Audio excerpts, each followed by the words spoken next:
Abra a sua Bíblia em Êxodo capítulo 20.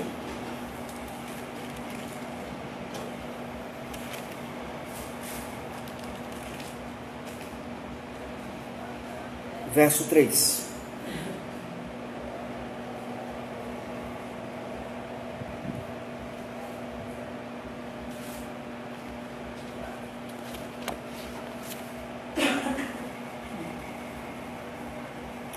Não terás outros deuses diante de mim.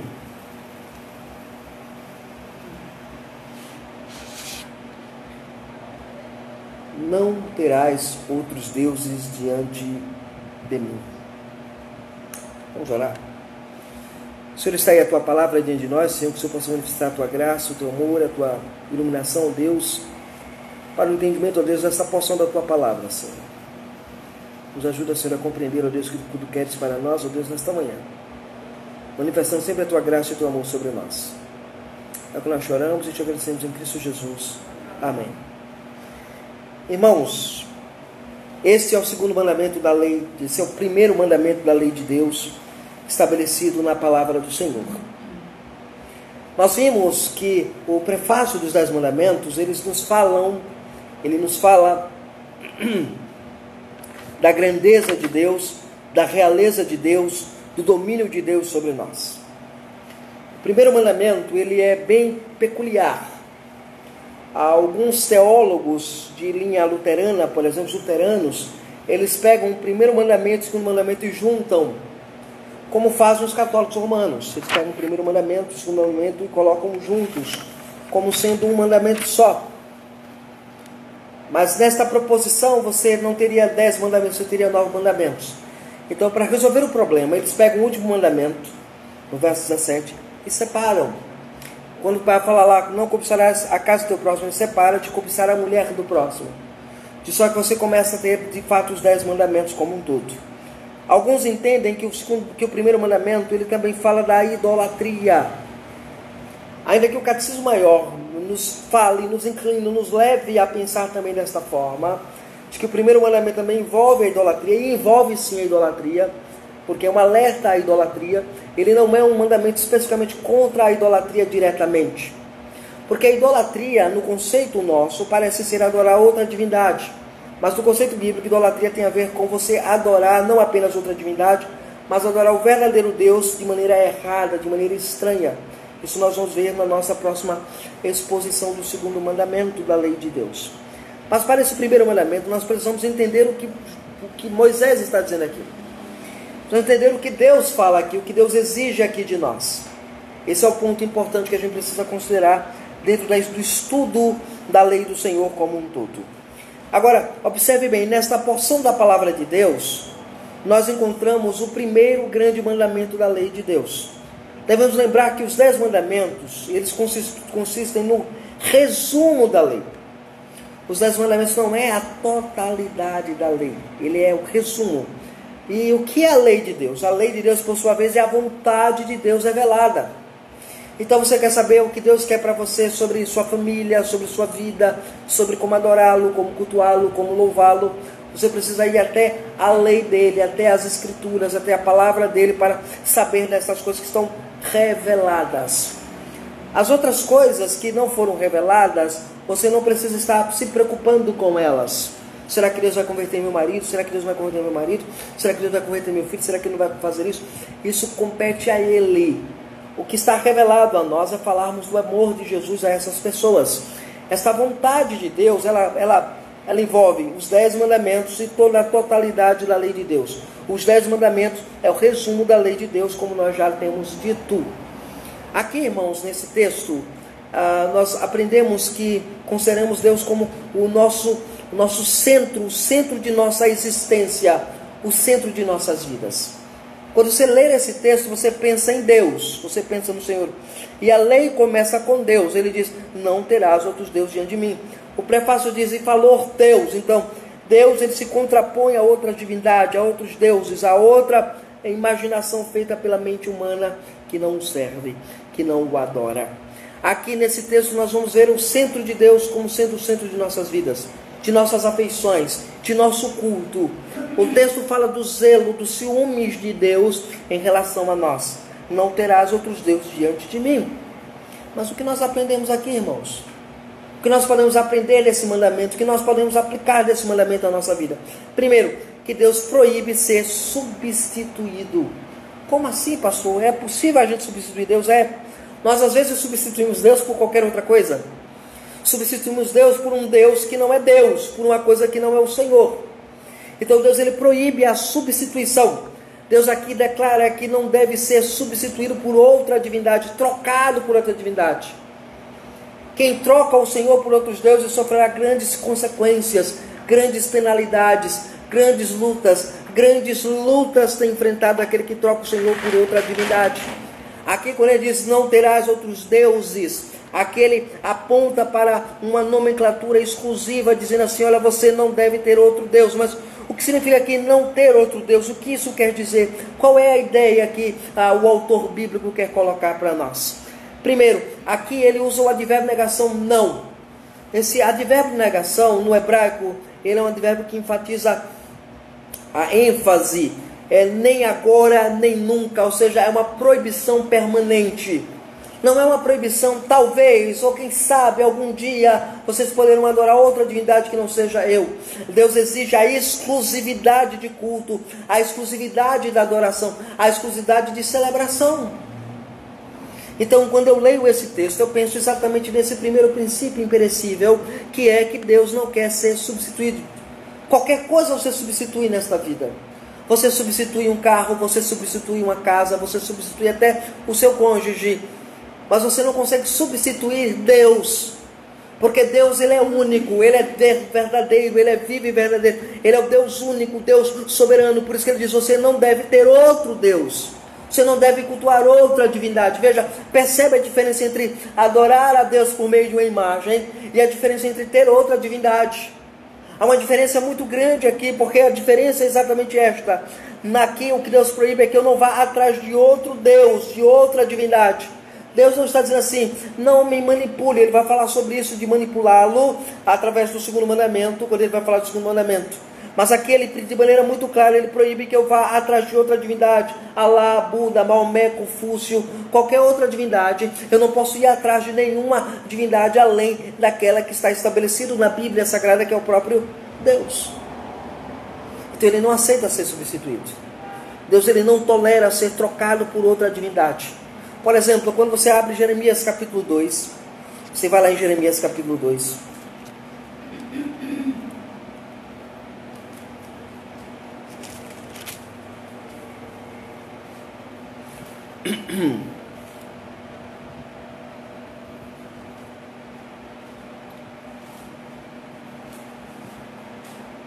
Abra aí o capítulo 2 de Jeremias, versos de 20 a 22, a 23. Ainda que há muito quebrava eu o teu jugo e rompia as tuas ataduras, ou seja, há muito tempo eu vim libertando vocês. Dizias tu, não quero servir-te. Pois em todo o outeiro alto, debaixo de toda árvore frondosa, te deitavas e te prostituías. E mesmo eu te plantei como vide excelente, de semente mais pura, como pois te tornastes para mim uma planta degenerada, como a vide brava, pelo que ainda te laves com salitre e amontoes potassa, continua maculada na tua iniquidade perante mim, diz o Senhor Deus. Como pode dizer, não estou maculada, não andei após os balaíns? Vê teu rastro no vale, reconhece o que fizeste, dromedária nova de ligeiros pés, que andas zigzagueando pelo caminho, jumenta selvagem, acostumada ao deserto e ao que no ardor do cio sorve o vento. Quem te impediria de satisfazer ao teu desejo? Os que a procuram não têm de fadigar-se, no mês dela a acharão. Guarda-te que os teus pés andem desnudo e a tua garganta tenha sede. Mas tu dizes, não, é inútil, porque amo estranhos, após eles irei. Aqui Deus, ele contesta o povo de Deus, o povo dele, que estava adorando os Balaíns, adorando a Baal, cultuando a Baal. Eles haviam trocado a Deus. Eles disseram assim, Deus libertava esse povo, Deus cuidava desse povo, mas esse povo dizendo, eu não quero te servir, eu não quero te adorar, eu quero adorar outro Deus, outra divindade. Então o primeiro mandamento lá em Êxodo 20, verso 3, aponta para esse contexto de adorar uma outra divindade que não o Senhor. Então Deus não quer ser substituído. Como eu posso correr o risco de substituir a Deus, pastor? Quando eu consigo olhar para as coisas do mundo, as coisas efêmeras, trago elas para o coração, carrego elas em minha vida, tenho elas como fonte de existência, tenho elas como fonte do meu prazer, eu tenho elas como o sustentáculo da minha vida, aquilo que sustenta a minha vida. Lembre-se dos pecados proibidos no primeiro mandamento que o nosso catecismo estabelece. O catecismo estabelece que os pecados proibidos com o primeiro mandamento, entre eles são o desespero, a falta de confiança, a falta na providência de Deus. É exatamente o que te leva ao coração a buscar outra divindade, a confiar em outra coisa a não ser em Deus. Se você não confia no Senhor, você está tendo um outro Deus no seu coração. Isso me leva, irmãos, para tratar exatamente dessa ênfase proibitiva permanente de Deus. Não terás tu. Não é outra pessoa que ele disse. Ele diz, não terás tu outros deuses. Essa palavra não terá, irmãos, tem levado algo muito mais pesado aqui. Deus está dizendo que não quer que você, povo dele, crente, que adora ele, tenha a ousadia de trocá-lo por outra coisa que é melhor que o dia do Senhor, por exemplo. Eu tenho algo melhor que o domingo de vir adorar a Deus. Eu tenho algo melhor para fazer no domingo do que vir à igreja. Eu tenho algo melhor do que vir cultuar a Deus. Quando eu digo que tenho algo melhor do que adorar a Deus, eu estou transformando aquele algo melhor na minha divindade, no meu Deus, no meu ídolo. Isso me leva para a segunda proposição do nosso texto. A segunda proposição que nós precisamos entender no texto é que Deus não aceita ser adorado ao lado de outra divindade. Veja, ele não aceita apenas não ser substituído, como ele também não aceita de forma alguma ser adorado, cultuado com outra divindade paralela, com uma divindade paralela. Talvez você diga, não, eu não vou cultuar outra divindade, mas eu vou à igreja, ao culto a Deus, e depois eu vou ao outro culto, a uma outra adoração, a uma outra celebração pactual. Eu vou a um falso culto, a uma falsa adoração, onde a Bíblia não é exposta, onde a Bíblia não é pregada, onde a palavra de Deus não é ensinada. Eu vou ter uma outra maneira de adorar a Deus, ou ter uma outra divindade ao lado. Veja o que ele diz, não terás outros deuses diante de mim. Percebe aqui o texto? Quando ele diz, não terás outros deuses diante de mim. O termo diante de mim, irmãos, a palavra hebraica alpanei, significa diante da minha face, diante do meu rosto. Veja, a questão é, quando é que você está diante da face de Deus? Quando é que você está diante da face do Senhor? Você está diante da face do Senhor no ato de culto, no ato da adoração. Então Deus não aceita ser adorado do lado concorrente com outra divindade. Um exemplo clássico disso, irmãos, um exemplo clássico que você vai ter disso, é o exemplo em que o povo de Israel colocou dentro do templo a serpente de bronze. E quando o povo colocou aquela serpente de bronze, o povo cultuava a Yahvé, mas também cultuava a serpente de bronze. Cultuava o Senhor, mas também cultuava a serpente de bronze. Adorava a Deus e ao mesmo tempo estava adorando um outro ídolo, adorando uma falsa adoração, tendo um falso culto, corrompendo o culto a Deus. Ou vocês não lembram de Josias, quando Jesus fez toda a reforma do culto no Antigo Testamento, lá em 2 Reis? Quando nós vimos naquela passagem que Deus, de maneira tremenda, usa Josias para purificar o culto, a adoração feita a Deus naquele contexto. Nós vimos que ele havia tirado todos os ídolos que foram colocados concorrentes no culto.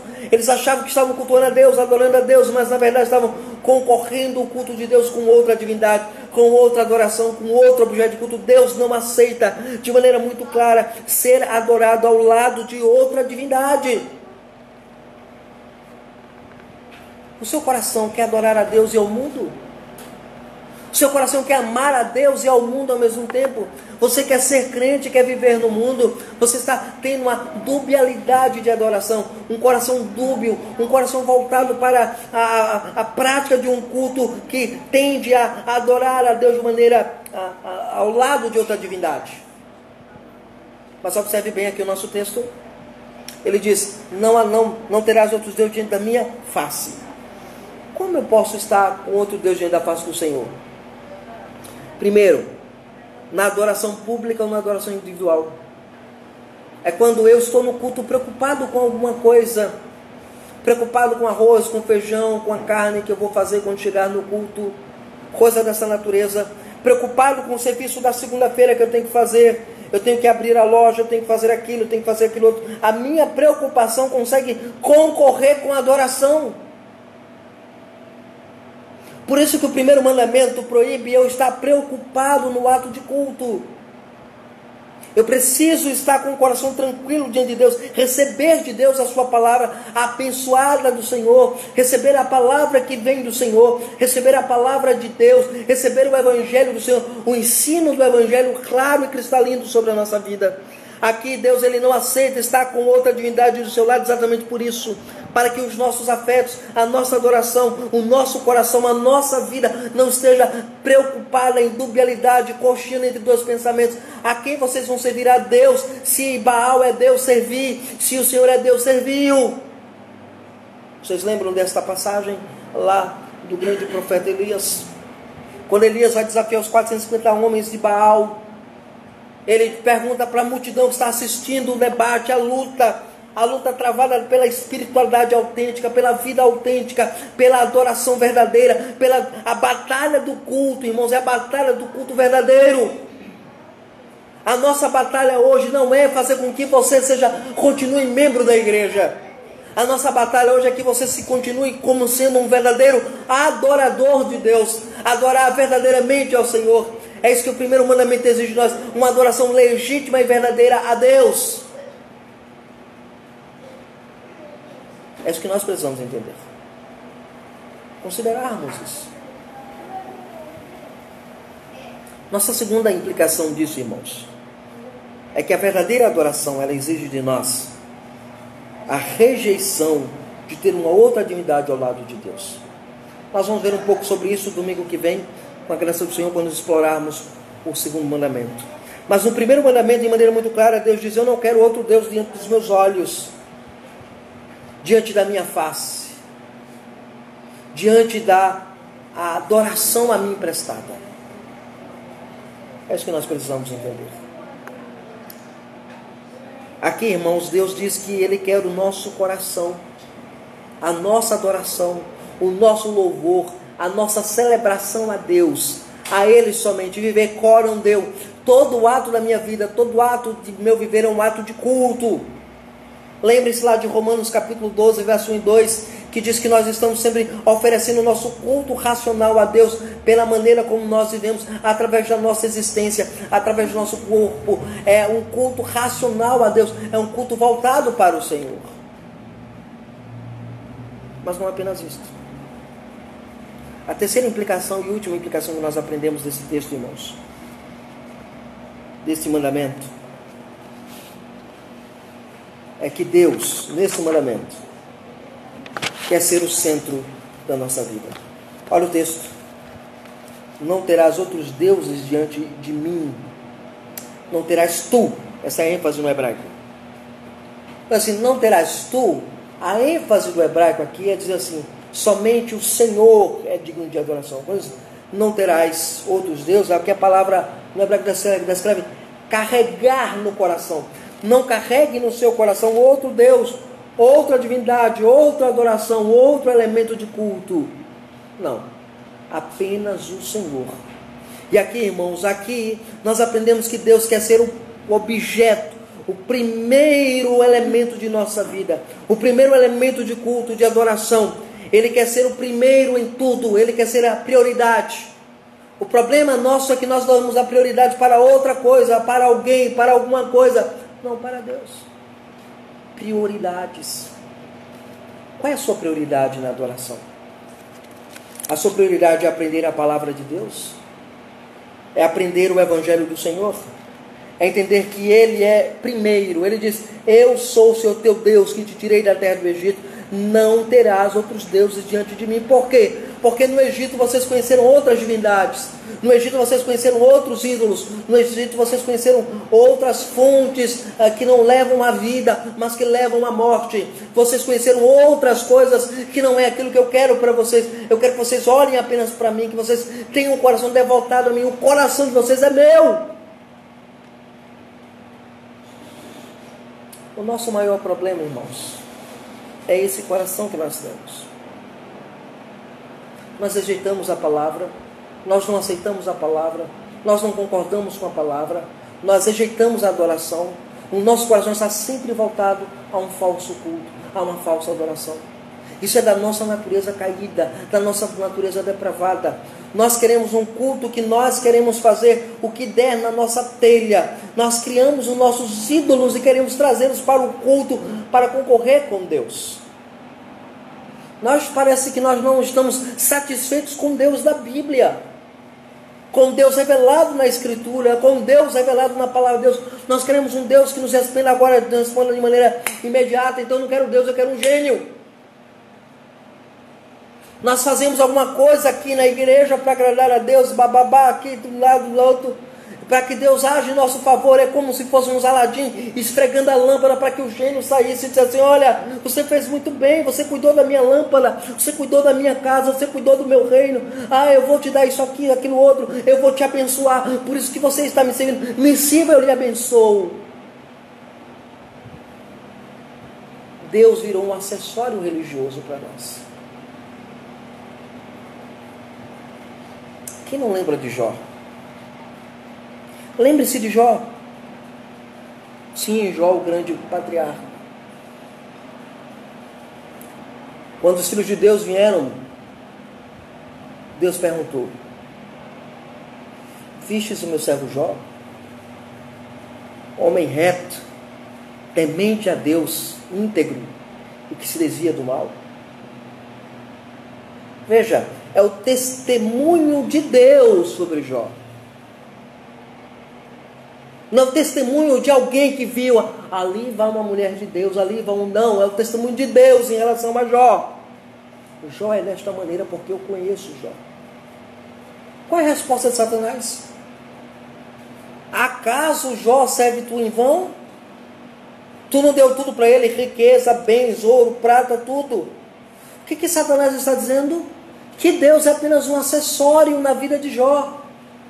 Olha, quero ver se você não tirar tudo dele, ele não vai blasfemar na tua cara, na tua face, diante de ti. Lembra aí? Diante de mim. A expressão é a mesma. Alpenei, diante da tua face. E é interessante que a resposta que Deus dá a Satanás é simples, clara, objetiva. Toque em tudo, menos na vida dele você não deve tocar. Preserve a vida dele. Tirou tudo de Jó. E a pergunta é: quem vai vencer a guerra? Quem vai vencer o desafio? Deus ou Satanás? Quem está certo em relação ao homem que teme a Deus? Deus ou Satanás? A primeira atitude de Jó, quando viu tudo, ele rasgou as vestes e disse: nu eu saí, nu eu voltei. O seu Deus deu, o seu Deus tomou. Bendito é o nome do Senhor. Mas hoje, Deus não pode tomar. Por que Deus não pode tomar? Porque você acha que Deus não pode tomar, porque você quer manipular Deus. Deus te deu emprego para você servir ao reino dele. Você não serve a Deus com este emprego. E servir em vários fatores, irmãos. Não apenas na contribuição financeira, mas também glorificar a Deus através desse emprego. Deus tira. Deus é mau, Deus é mau. Essa crentelhada, esses crentes mimados que nós geramos. Os crentes mimados que acham que Deus é obrigado a dar alguma coisa a eles. Deus só quer uma coisa sua: fidelidade. Fidelidade à sua palavra. Não terás outros deuses diante de mim. Outra resposta de Jó é: quando ele pegou aquela lepra e consumiu a pele dele, ele diz: ainda que ele me mate, nos meus ossos eu louvarei a Deus.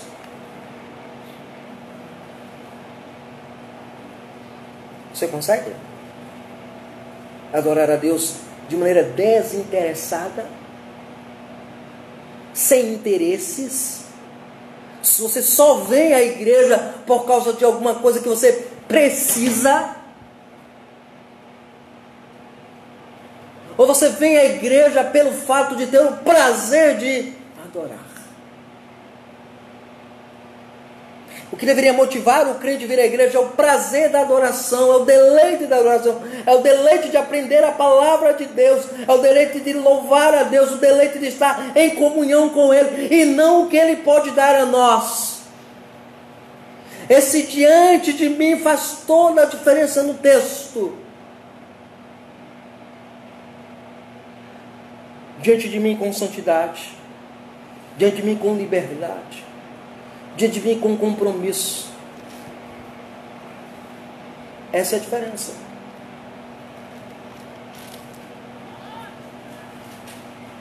A nossa devoção, irmãos, a nossa adoração, o nosso culto pertencem a Deus. Não dê outra coisa. Não dê a sua devoção, a sua adoração, o seu culto a um ídolo. Aquilo que você transformou em ídolo. Dê a Deus. Buscar em primeiro lugar o reino de Deus e a sua justiça. E as demais coisas serão acrescentadas. Que Deus possa aplicar isso em nossos corações, irmãos. Que nós possamos louvar a Deus por isso. Amém.